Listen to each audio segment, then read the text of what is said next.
Sir प्रश्नकाल होगा, प्रश्नकाल के बाद में विधायी कार्य होंगे और उसके बाद के अंदर जो राजस्थान के लोकप्रिय मुख्यमंत्री अशोक गहलोत जी द्वारा जो बजट पेश किया गया है 10 फरवरी को, उसमें चर्चा होगी। कल भी नहीं करते माननीय पक्ष और विपक्ष के 2 दर्जन से ज्यादा माननीय सदस्यों ने अपने विचार व्यक्त किए हैं और आज भी ऐसी संभावना है कि लगभग वही 2 दर्जन से करीब माननीय सदस्य आज भी चर्चा करेंगे, कल भी करेंगे, 15 को भी करेंगे और 16 को भी करेंगे। फिर 16 को बाद में फिर सदन के नेता उस पर जवाब देंगे और 17 को फिर जो है वो 2 प्राइवेट बिल रखे जाएंगे और उसके बाद के अंदर फिर अवकाश रहेगा 27 तारीख तक और 28 तारीख को फिर विधानसभा का वापस सत्र चलेगा और फिर जो है डिमांड चालू हो जाएगी 28, 1, 2, 3, 4 तक और फिर होली की छुट्टियां होगी 8 तक और 9, 10, 11 फिर डिमांड पे चर्चा होगी। अलग अलग डिमांड्स रखी है। स्पीकर साहब ने कई ऐसी डिमांड जिन पे कभी चर्चा नहीं हुई, उस डिमांड के ऊपर भी चर्चा होगी और महत्वपूर्ण विषयों पर चर्चा होगी। फिर वापस बीएससी की मीटिंग होगी और बीएससी की मीटिंग में आगे जो भी बीएससी फैसला करेगी तो सदन आगे हो सकता है 15-17 तक चल सकता है, संभावना है। बलजीत जी बेरोजगारों की मांगों को लेकर 200 विधानसभा में दौड़ लगाने का आह्वान करते हैं। देखिए, बलजीत जी एक नौजवान विधायक है और वो स्पोर्ट्स को पसंद भी करते हैं। दौड़ भाग वो वैसे भी उनकी आदत में है। वो न केवल रोज एक दिन के लिए बल्कि रोज भी, जब भी हम लोग पहले कभी होटलों में रहे हों या कहीं पर भी बाहर गए हों, तब भी उनकी ये आदत सी रही है कि वो सुबह से लेकर देर तक, लेट तक, जैसे भी है वो स्पोर्ट्स को पसंद करते हैं, दौड़ लगाते हैं। और जो स्पोर्ट्स का व्यक्ति दौड़ लगा के अपनी कोई बात कह सकता है तो कहना चाहिए, लेकिन मेरा उनसे यही एक विनम्र निवेदन है कि वो अपनी जान को भी जोखिम में न डालें और कोई बात है तो सदन के नेता से बैठ के और बात कर सकते हैं। सीएम साहब सबकी सुनते हैं और निश्चित रूप से वो भी अपनी कोई बात कहेंगे तो उनकी भी सुनी जाएगी। सरकार ने बजट घोषणाओं पर इम्प्लीमेंट करना शुरू कर दिया है। कल भी मुख्य सचिव ने ऑर्डर जारी किए हैं और कहा कि एक ही घोषणाएं जो जिसमें फाइनेंस की जरूरत नहीं है उन्हें तत्काल रूप से लागू किया जाए। तो चुनावी सरकार ने तैयारी शुरू कर दी है। देखिए, सीएम साहब ने जब राजस्थान में सरकार बनी थी उस वक्त भी घोषणा पत्र को एक दस्तावेज मानकर कहने का अधिकारियों को निर्देश दे दिए थे और 4 साल में जितनी भी बजट घोषणाएं हुई है, मैं खुद भी प्रभारी मंत्री हूं, पहले जोधपुर का था, अब सिरोही का हूं। वहां पर हम जाते हैं बराबर, वहां पर मॉनिटरिंग करते हैं कि सीएम साहब की बजट घोषणाओं में कौन कौन सी क्रियान्विति हुई है और कौन सी नहीं हुई है। जो नहीं हुई है उनको हम करवाने की अपनी ओर से वहां पर पूरा प्रयास करते हैं और उसी क्रम के अंदर 10 फरवरी को बजट पेश हुआ और 2 दिन की छुट्टियों के बाद में तुरंत जो है उसके ऊपर क्रियान्विति होना शुरू हो गई है। विपक्ष चिल्लाता रहे कहाँ क्रियान्वित होगी। हमने कल भी दावा किया है कि अधिसूचना आचार संहिता से पहले ये सारी क्रियान्वित हो जाएगी और अभी भी जो है ये आप निश्चित रहें कि जो है जल्दी से जल्दी ये योजनाएं जो है क्रियान्वित होगी, धरातल के ऊपर आएगी, इसमें कोई दो राय नहीं है। सर, धरातल पे काम करने के लिए सीएम ने डायरेक्शन दे दिए, क्या जल्द चाहते हैं इम्प्लीमेंट बजट घोषणा? देखिए, पिछला जो हमारा बजट था उसकी भी 90% से अधिक घोषणाएं पूरी हो चुकी हैं और इस बजट के अंदर भी सारी घोषणाएं समय से पूरी हों, जनता को उन चीजों का लाभ मिले, इसके लिए माननीय मुख्यमंत्री जी ने डायरेक्शन दे दिए हैं। और ऐसा ऐतिहासिक बजट जिसके अंदर बच्चे से लेकर बुजुर्गों तक का ध्यान रखा गया हो, व्यापारियों का ध्यान रखा गया हो, छात्रों का ध्यान रखा गया हो, किसानों का ध्यान रखा गया हो, महिलाओं का ध्यान रखा गया हो और सबसे महत्वपूर्ण बात यह है कि सामाजिक सुरक्षा एक्ट बनाकर बुजुर्गों की, विधवाओं की, दिव्यांगजनों की जो पेंशन है वो भी लगातार बढ़ेगी। 15% हर वर्ष उसके अंदर इजाफा किया जाएगा। इस प्रकार के प्रावधान सरकार ने किए हैं। पुरानी पेंशन की एक बहुत बड़ी सौगात प्रदेश के अंदर दी है कर्मचारियों को। साथ के साथ जो चिरंजीवी बीमा योजना है, जो कि सबसे सफल योजना हम कह सकते हैं पूरे देश और दुनिया के अंदर, जिसका मुकाबला नहीं है, आज उस योजना का दायरा बढ़ाते हुए 25 लाख तक का उसके अंदर जो इलाज का निर्णय लिया है वो अपने आप में बहुत ऐतिहासिक है। दुर्घटना बीमा भी 10 लाख रुपए का कर दिया गया है। जिस परिवार से कोई व्यक्ति चला जाए और उसको 10 लाख रुपए की एक्सीडेंट के बाद मदद हो जाए तो उस परिवार को बहुत बड़ा सहारा लगता है। मैं तो यही कहना चाहूंगा, ऐतिहासिक बजट है जिससे प्रदेश को नई दिशा मिलेगी, लोगों को आने वाले समय में इसके फायदे मिलेंगे और देश का जो बजट आया है वो एकदम लगातार जनता के साथ धोखा करने वाला है उस बजट के मुकाबले उस बजट के 0 नंबर हैं और राजस्थान के बजट के 100 नंबर हैं। लेकिन नेता प्रतिपक्ष का पद खाली होगा, क्या लगता है आपको कि इस कुर्सी के लिए भी कोई लड़ाई दिखी है आपको बीजेपी में कहीं? देखिए, गुलाब चंद जी कटारिया का मैं सम्मान करता हूं। उन्होंने बड़े मन से, बड़े विश्वास के साथ और एक प्रतिज्ञा के साथ बीजेपी की सेवा की और मैं उनको बचपन से देख रहा हूं। उनको मैंने भैरव सिंह जी के साथ काम करते हुए देखा। जिस हिसाब से उन्होंने मन के साथ काम किया और भावुक होकर जो पॉलिटिक्स की, उसके लिए मैं उनको सम्मान करता हूं। ये भारतीय जनता पार्टी का अंदरूनी मामला है और बीजेपी में जब आदरणीय कटारिया साहब को गवर्नर बना दिया गया है, अब उनका नेता प्रतिपक्ष कौन होगा ये तो इनको आपस में तय करना है। तो जो भी इनका नेता प्रतिपक्ष होगा वो भारतीय जनता पार्टी तय करेगी। लेकिन हम कटारिया जी को हमने सबने बधाई दी है। वो हमारे सदन के वरिष्ठ सदस्य हैं। हम जैसे जो जूनियर लोग हैं पॉलिटिक्स में, हम लोग उनके सामने, हम बच्चे थे तब वो एमएलए बन गए थे।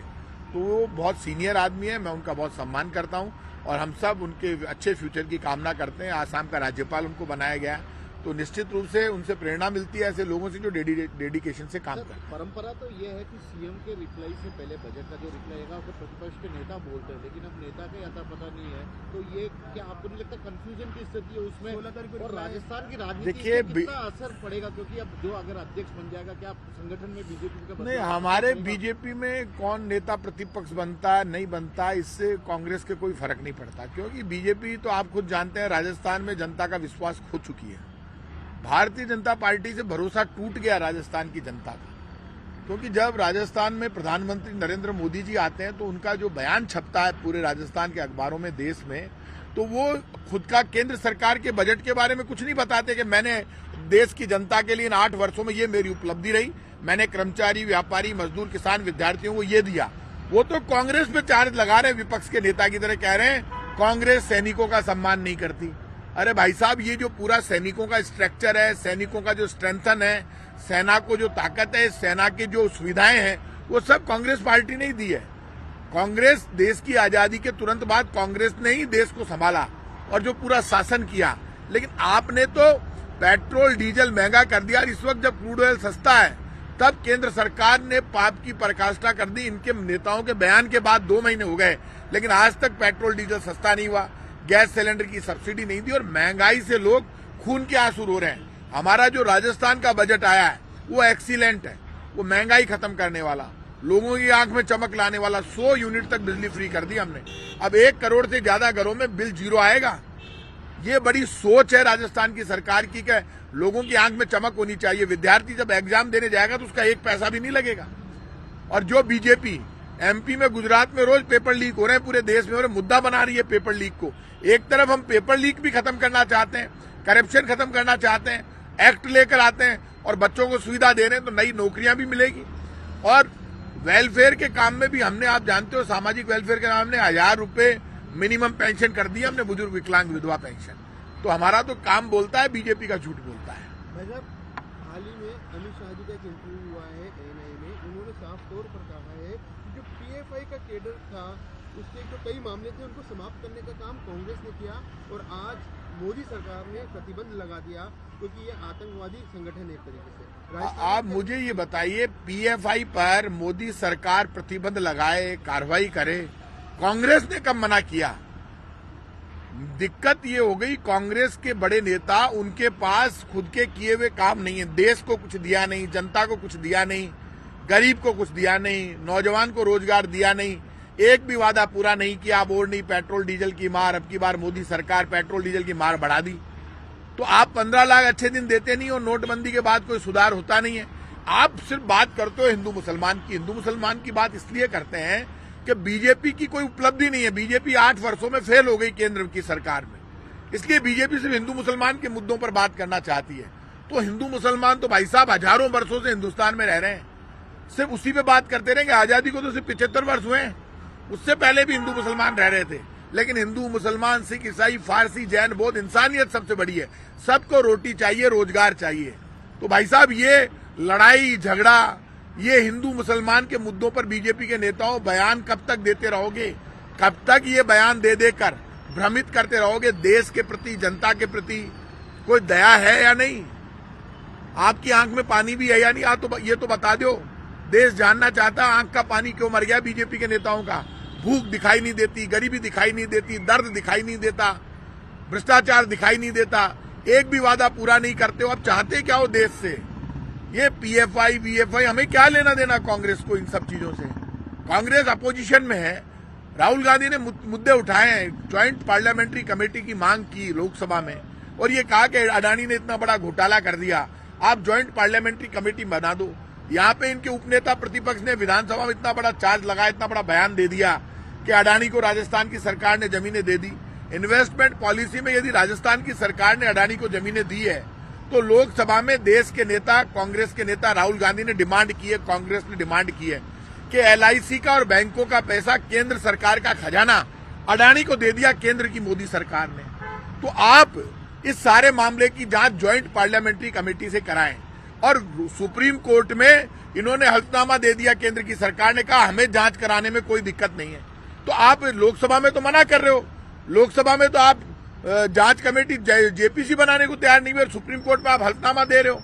आप डर क्यों रहे हो? यदि राजस्थान में कुछ हुआ है तो उसकी भी ज्वाइंट पार्लियामेंट्री कमेटी जांच कर लेगी। और जब ज्वाइंट पार्लियामेंट्री कमेटी बनेगी अडानी घोटाले पर तो उसमें तो कांग्रेस बीजेपी के सबके एमपीज होंगे। तो आप डरिए मत, बीजेपी के लोगों, घबराइए मत। और आप सुप्रीम कोर्ट में जाकर कह रहे हो, आज अखबारों में छपा है कि केंद्र सरकार के एडवोकेट ने सुप्रीम कोर्ट में कहा कि यदि अडानी मामले में कोई कमेटी फॉर्म करनी पड़ी तो हम जांच कराने को तैयार है। तो फिर आप लोकसभा में क्यों मना कर रहे थे कांग्रेस के नेताओं को, राहुल गांधी को?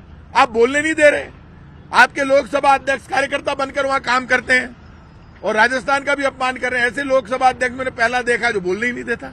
पार्टी के कार्यकर्ता बनकर लोकसभा अध्यक्ष काम करने लगे तो आप बताइए लोकसभा चलेगी कैसे?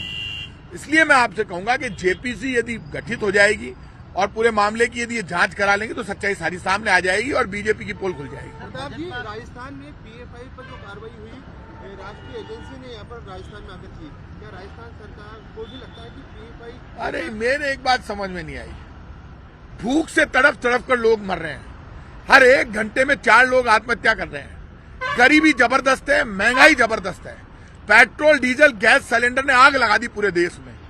और बीजेपी मीडिया के जरिए पीएफआई लोगों को यही पता नहीं क्या है ये पीएफआई। मैंने खुद ने पता किया पीएफआई का अर्थ क्या था, मुझे बताया पॉपुलर फ्रंट ऑफ इंडिया। अरे कौन सी पीएफआई, कौन सी बीजेपी, कौन सी कांग्रेस, कौन सी आरएसएस? भूखे को रोटी चाहिए। कांग्रेस देश की जनता की आवाज बनकर कह रही है यार इधर उधर की बात करना बंद करो, रोटी पर बात करो, रोजगार पर बात करो, गरीब पर बात करो। तड़फ रहे हैं लोग। हर इस देश में हिंदू मुसलमान सिख ईसाई पड़ोस में रहते हैं, गांव गांव में रहते हैं, सबको रोटी और रोजगार चाहिए। क्या इन मुद्दों पर बहस करते हो? शर्म नहीं आती? सिर्फ जाति और धर्म पर टकराव की बात करती है बीजेपी। इसलिए बीजेपी को तो पाप लगेगा, छोड़ेगा नहीं ऊपर वाला। देखना, सरकार ने 100 यूनिट तक बिजली फ्री कर दी है, किसानों को 2000 यूनिट महीने में ऑलरेडी घाटे में है, कोयला तक खरीदने के लिए काफी मुश्किल हो रही है, कैसे इस घाटे की पूर्ति करेंगे? एक बात आप मुझे बता दीजिए, आज सबसे बड़ा घाटा है आदमी की भूख का। जब आदमी भूख से मर रहा हो, उसको रोजगार की जरूरत हो, बेरोजगारी से आत्महत्या कर रहा हो, तब आप ये बात करते हैं। सरकारों का अपना मैनेजमेंट होता है। और 100 यूनिट तक बिजली फ्री हुई तो उस गरीब से जाकर पूछो, आप उस मीडियम क्लास से जाकर पूछो जिसके 0 बिल आएगा, जिसको पेट्रोल डीजल और गैस सिलेंडर से केंद्र सरकार जेब काट रही है, जिसको रोने के लिए मजबूर कर रही है, जिसका गैस सिलेंडर खत्म हो जाता है तो भरवाने के लिए पैसे नहीं है उसके पास। यदि उसको बचाने के लिए राजस्थान की सरकार काम कर रही तो मेरे समझ में नहीं आ रहा ऐसे कौन से लोग हैं जिनके पेट में दर्द हो रहा है। राजस्थान में खुशहाली है, खूब सड़कें बन रही है, डेवलपमेंट हो रहा है, वेलफेयर के हम काम कर रहे हैं। हम किसी के पास कटोरा लेकर गए क्या? हम केंद्र सरकार से कटोरा लेकर नहीं गए। केंद्र सरकार हमारा पैसा रोक के बैठ जाती है तो भी हम कटोरा लेकर नहीं जाते। लेकिन ये चीफ मिनिस्टर बार बार चिल्ला चिल्ला कर कहते हैं ईआरसीपी लागू कर दो, हमारी भी सुनवाई कर लो, राजस्थान को कुछ दे दो। दे रहे हैं क्या प्रधानमंत्री जी? और प्रधानमंत्री जी और बीजेपी ये तय कर ले। मैं लोगों से अपील करूंगा, वक्त आ गया कांग्रेस की पॉलिसीज और बीजेपी की पॉलिसीज को तोलने का। वक्त आ गया राहुल गांधी के और नरेंद्र मोदी जी के भाषण में कंपेयर करने का। सच्चाई कौन बोल रहा है, और वो सच्चाई जब आप तोलोगे सच के साथ तो देश का भला होगा। मैं ये नहीं कह रहा आप कांग्रेस की बात करो, लेकिन यदि कांग्रेस सच है तो कांग्रेस के साथ आओ।